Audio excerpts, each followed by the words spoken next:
കോഴിക്കോട് കൊയിലാണ്ടി മണക്കുളകര ക്ഷേത്രത്തിൽ ആനയിടഞ്ഞ് 3 പേർ മരിച്ച സംഭവത്തിൽ കേസെടുത്ത് വനം വകുപ്പ്. ക്ഷേത്ര ഭാരവാഹികളെയും ആനപ്പാപ്പാനും ഉൾപ്പെടെ 6 പേരാണ് പ്രതികൾ. എഴുന്നള്ളിപ്പിനിടയിലെ വീഴ്ചകൾ എണ്ണിപ്പറഞ്ഞ് പേരാമ്പ്ര കോടതിയിൽ സോഷ്യൽ ഫോറസ്ട്രി വകുപ്പ് പ്രാഥമിക റിപ്പോർട്ട് സമർപ്പിച്ചു.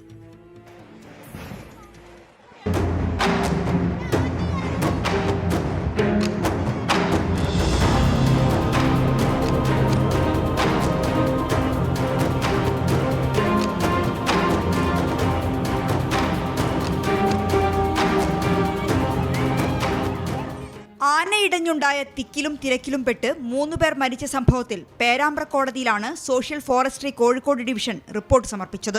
ക്ഷേത്ര ഭാരവാഹികളായ 2 പേർ, പീതാംബരൻ, ഗോകുൽ എന്നീ ആനകളുടെ 4 പാപ്പാന്മാർ എന്നിവരെ പ്രതികളാക്കിയാണ് വനം വകുപ്പ് കേസെടുത്തത്. പടക്കം പൊട്ടിച്ചു, ആനകളെ പരിപാലിക്കുന്നതിലും എഴുന്നള്ളിക്കുന്നതിലും അശ്രദ്ധ കാട്ടി തുടങ്ങിയ വകുപ്പുകളാണ് ചുമത്തിയത്. വന്യജീവി സംരക്ഷണ നിയമവും നാട്ടാന പരിപാലന ചട്ടവും പ്രകാരമാണ് കേസ്. അതേസമയം പോലീസ് കൂടുതൽ വകുപ്പ് ചുമത്താനും സാധ്യതയുണ്ട്. ആന എഴുന്നള്ളിപ്പുമായി ബന്ധപ്പെട്ട കൂടുതൽ കാര്യങ്ങൾ ചർച്ച ചെയ്യാൻ നാളെ ADM-ന്റെയും സോഷ്യൽ ഫോറസ്ട്രി അസിസ്റ്റന്റ് കൺസർവേറ്ററുടെയും നേതൃത്വത്തിൽ യോഗം ചേരും. നിലവിൽ അസ്വാഭാവിക മരണത്തിന് കേസെടുത്ത് പോലീസ് അന്വേഷണവും പുരോഗമിക്കുകയാണ്. 24 കോഴിക്കോട്.